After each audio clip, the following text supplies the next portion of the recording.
So I'd just like to say I would much prefer to dance for you than to talk. I would feel more comfortable, but since I can't, I'm just gonna do a nice port de bras, and now I feel better. And I know many of you may think, well, that really wasn't dancing, you just moved your arms. But for a ballet dancer, that is dance. That's our rule of technique of that's how we start a ballet class, is with a port de bras. And that's a rule that we apply. And we can all dance. I mean, what is dance? It's creativity with movement. And all styles of dance have this relationship of movement with creativity. It's integral. And we can all dance. We can turn the music on and move and feel good about it. You can dance naked in a neighborhood if you want. But the rules employed would probably forbid that. You'd probably get arrested. I wouldn't advise it. Not all rules are bad. Oftentimes we think if a young person's going to be a creative artist and do so much in their life, they've got to break all the rules. Maybe sometimes in certain situations, but I don't think it's a given. I think most of the time rules are in place as a pathway so that you can succeed. And ballet dancers learn things throughout their training which enable them to succeed in life. And that's a bold statement, but it's true. The rules of ballet is what makes it a specific form of dance. And these rules applied are what become ingrained in their character outside of the classroom. So these rules, being physical and mental requirements that result in the discipline of ballet, strengthen the momentum for a young person to become a successful human being. And by success, I'm not talking about money or power. I'm talking about a young person striving to do for a living what they love, having the confidence to pursue something they're passionate about with a drive and without fear. This is what they learn through their ballet training, because they follow a formula. And the formula is, at a young age, these students are taught habits. And over the years of training, these habits become a routine. And the routine results into confidence, which goes outside of the classroom, and it equals success. When I told my husband I'd be talking about the positive effects of ballet training on a young person, he said, you should talk about your mom. My mother, Racz, was born in Budapest, Hungary in 1939. She was the middle child of 3 women. And like middle children, she kind of had to find her voice in the chaos of life. And for her, it was through dance. They didn't have much, but she had ballet. And this gave her her creative outlet, her inspiration, her confidence, her discipline. In 1956, when the Hungarian Revolution broke out, she found herself needing, at the age of 17, to flee her country. She followed her 19-year-old boyfriend, my father, with their family, cross an underground, cross minefields, facing imminent death, to finally make it to a refugee camp in Austria. And many things gave her the strength to make it there. But one of them was that ballet training she had taught and learned over the years. We'll get back to Ina at the end of the talk. 3 disclaimers I want to take on before I continue. I've been a teacher for 18 years. And in that time, all of my students, all of them, the ones who started from ballet training from a young age and continued on through their high school years, they're all successful. They're all accomplishing, they're all creating. And they will attest to the fact, and their parents will attest to the fact, that a large part of the reason they are doing is because of what they were taught as a ballet dancer. And the disclaimers are that I'm not talking about ballet, tap, and jazz shoved into a 45-minute class. I'm talking about classical ballet training. And also, I absolutely recognize the merit of sport as also teaching young people to do and to create. But that's not my forte, I can't speak of it. And finally, I'm talking about ballet training for anyone. Ballet is colorblind. This can be for a boy or girl. This can be for anyone of any color, of any body type, of any socioeconomic status, because once you get in that studio, all that matters is, are you there to learn your passion, and are you going to listen and learn? It doesn't matter where you came from. It applies to all of these young people. So there are 5 attributes that a ballet dancer learns that can apply out of the ballet classroom. The important thing to remember is these 5 attributes, these elements, are taught to a young student at a young age, and they become habits. The first one being rules. Like I said, rules are integrated in ballet. Your first ballet class, the first rule you learn is respect for your teacher. The teacher is not only telling you what to do, but you have to listen and physically observe what that teacher is saying. So you've got a 5-year-old that's being asked to listen to a teacher and also observe physically what she or he is demonstrating. Then you learned respect for the rule of the studio. It's not a playground, it's your classroom. Then you have to learn the rule of respecting the movement of the music. They have to be coming together. So you're executing movement at the same time listening to the music to keep tempo. Now you've got to apply the rules of the technique. You can't just stick your foot out there. There's a way to do it. You have to the rule of using the technique of using your core, using your turnout, straight knees, shoulders down, hold your body. All of these things apply for doing a proper tendu, which is just a simple extension of the leg. You're constantly having to apply these rules at a young age and knowing these rules are not bad things. They learn before the age of 7, these rules are actually helping them to accomplish, to achieve a cleaner, stronger technique in ballet. So it becomes a habit. Now they realize these rules that are helping them here, well then these rules that they're learning in school are also helping them. So they don't want to break these rules, they want to abide by them because they see that they're enabling them to succeed, and it becomes a habit. Number 2 would be physical awareness. This is a big one because this is what builds confidence.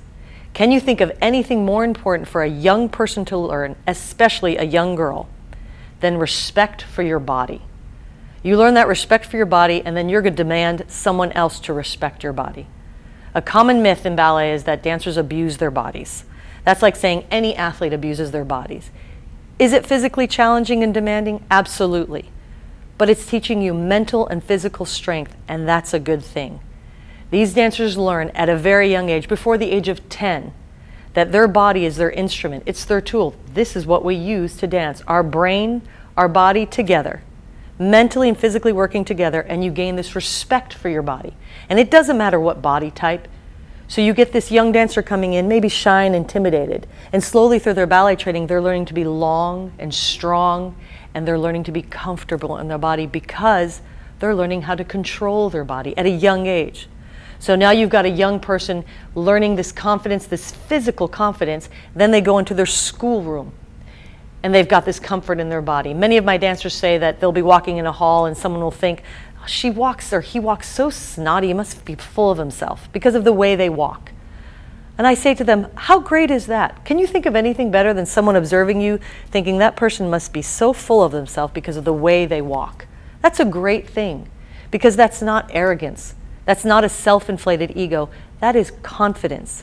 That is being physically aware of your body, being comfortable in your body, and at a young age, that is paramount. Going through those awkward times when we're growing up, having the physical challenge of what you're accomplishing in ballet, achieving that, and making that a habit, and it's a routine, so by the time you reach 12 years old, you're comfortable in what you're doing. You know who you are. And that's a respect and confidence that's so paramount in a young student. 3rd, focus. This goes along with commitment and dedication. All of my students excel academically because at a young age they are learning how to focus, how to listen to a teacher, how to listen and to observe the teacher, how to listen to the music, how to focus on the technique. All of these elements a young person is learning how to do. Now it's become a habit. Now they get into the schoolwork and they have one homework assignment. This is easy compared to the 8 different things they have to learn to just do one step. It becomes a habit. And then they're learning that they have to commit and dedicate to attending class consistently if they want to achieve. They have to consistently attend the rehearsals. So this focus, this commitment, this dedication becomes a habit. And when it's asked of them outside of the ballet classroom, it's not a trial.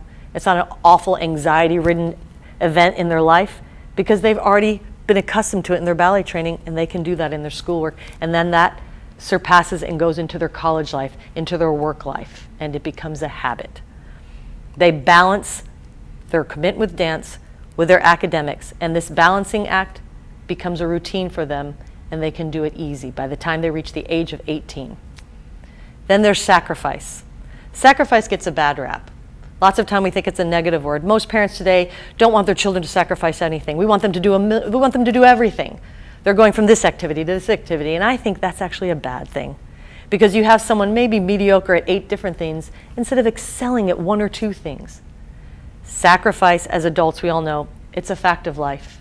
And it's so sad for those kids who don't learn it till later on. It's a rude awakening. However, a dancer learns it very early on. By the age of 12, they understand the value of sacrifice.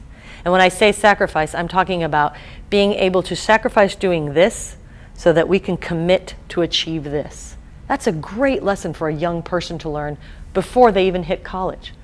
A lot of these dancers have to sacrifice not being able to go to every football game, not being able to go on every ski trip, not being able to have a boyfriend and girlfriend, which I think we can all agree is a great sacrifice none of these kids need to have in high school. Sacrifice is a good thing because it reaches you to an emotional maturity. And these dancers learn this, sacrificing many things and able to honor their commitment to rehearsals. My most proudest moment is when I have one of my dancers, maybe 15, 16 years old, come into my office and say, Miss Yvonne, I'm going to have to stop my ballet training because I've found that I want to pursue this in school and I can't do both. That's a very mature decision for a young kid to make. They're willing to sacrifice something they love, ballet, so that they can pursue something they really want to do well at. That's a good thing because that's going to be common in life. And now it's not an awful moment. They've accepted it as a way of life. And when they get to college, they can sacrifice not being able to go out because they have a project due by a professor. Or after graduation, not being able to go out because they have a job interview. Sacrifice is a way of life.